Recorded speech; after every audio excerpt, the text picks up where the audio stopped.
Hi, this is Booked with Emma. I'm Emma, and today we're talking about this book, Lot 249 by Arthur Conan Doyle. It's another one in the Penguin Little Black Classics series, so it's another kind of 50-page story, and it's another very good one, I think. This is known as the first story to feature an Egyptian mummy, or an Egyptian mummy that comes to life and gets people. And this one was written in 1894.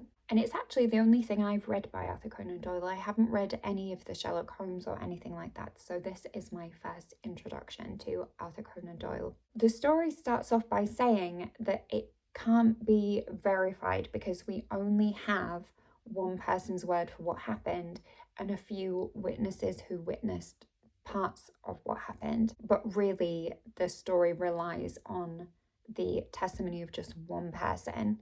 I think that adds a sense of realness to the story because it's almost reporting on it in a factual way and then saying that the story can't be fully verified. I think the equivalent these days is like found footage horror films, where it adds that little bit of realness to it because there's a story behind the story. So this is again like a story behind the story. So it's telling you that there is a story, it might be true, it might not be true, and not everyone who is in the story is able to be here to tell their side of the story, which from the beginning makes you think, well, people must be dead.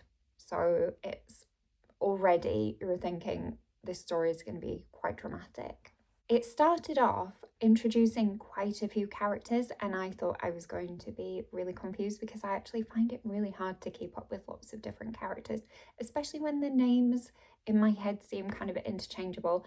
And in this story as well, often they are referred to by their surname instead of the first name, but sometimes by the first name, and some of the surnames are first names. Like one person is called William Monkhouse Lee, but sometimes referred to as Lee. So I did think that I was going to find that really confusing, but it wasn't. Once you get into the story, it's really clear who everyone is. But there are 6 main characters. There is Abercrombie Smith, who is the main character in the story and the one who this story has come from. And he is a medical student at Oxford. And then there is Edward Bellingham and William Monkhouse Lee, who are also Oxford students who live in the same college and they're in the same building as Abercrombie Smith. And then there is Jeffro Hasty, who is a friend of Abercrombie Smith from school, who is also a student at Oxford. And there's Thomas Styles, who is a servant who is assigned to the building where Abercrombie Smith and the other 2 live. And then there is the Reverend Plumptree Peterson, who's a fellow of the college and also a friend of Abercrombie Smith, and he goes to visit him sometimes.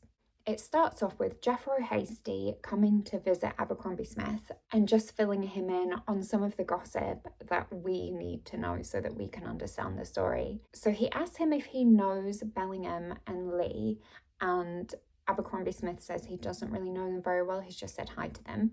And Jeffro Hasty says that he knows them a bit and that Bellingham is really weird and that Abercrombie Smith shouldn't trust Bellingham. See, Abercrombie to me is a surname, so that also mixed me up a little bit.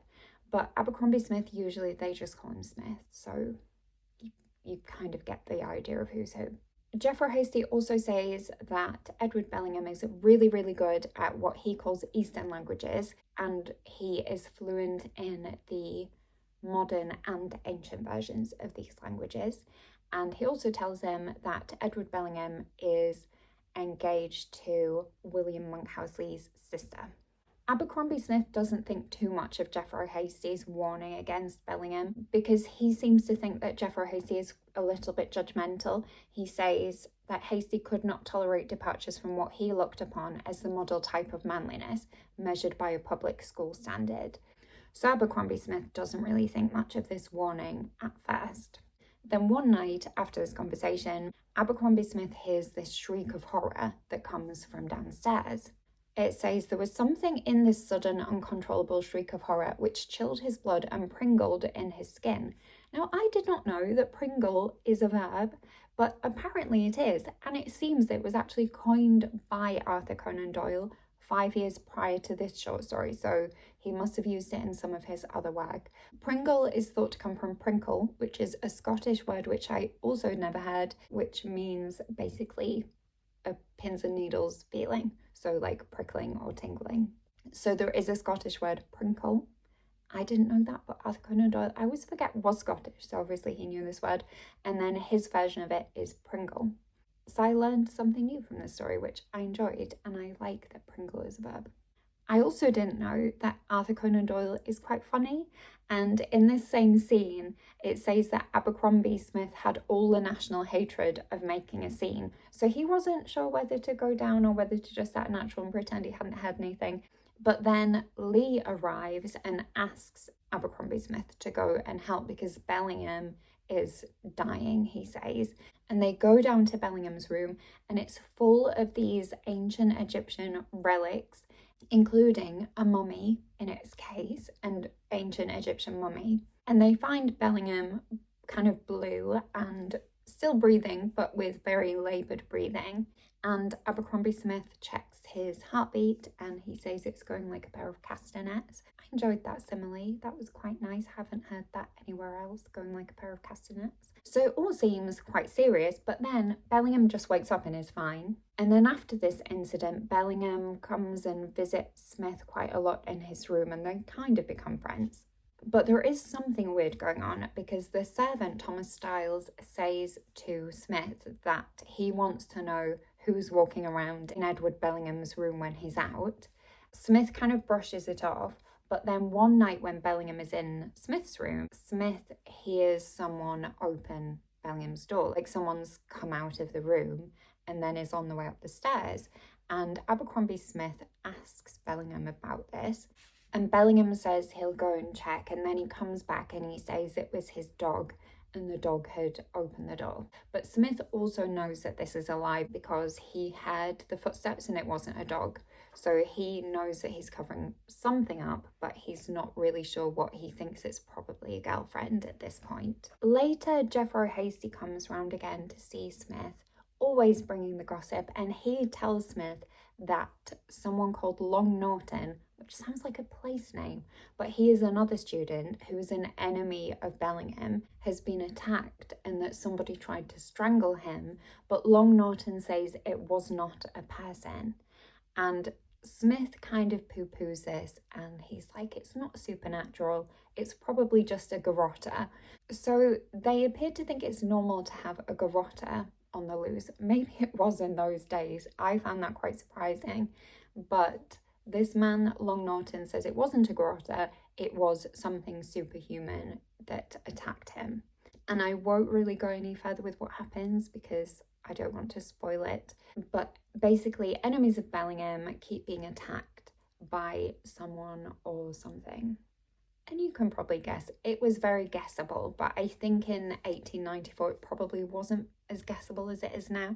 But it's still a good story and I really enjoyed it. There is a part where William Monkhouse Lee falls out with Edward Bellingham, and then he tries to hint to Abercrombie Smith about something that Edward Bellingham is doing that's nefarious, and Smith is not really interested because he says, this is all very finely, but either you are saying a great deal too much or a great deal too little. And I liked that line because, you know, when sometimes people tell you something and they're like, oh, I can't tell you, but then they hint at things, and then you're like, well, tell me the story or don't tell me anything. So I related to that line. And then there was another line I loved. People say, you look as white as a sheet, or they say, you look like you've seen a ghost. But in this one, and I don't know if this is just an Arthur Conan Doyle thing or if this was a normal phrase at the time, but Reverend Plumptree Peterson says to Abercrombie Smith, you were as white as a cheese.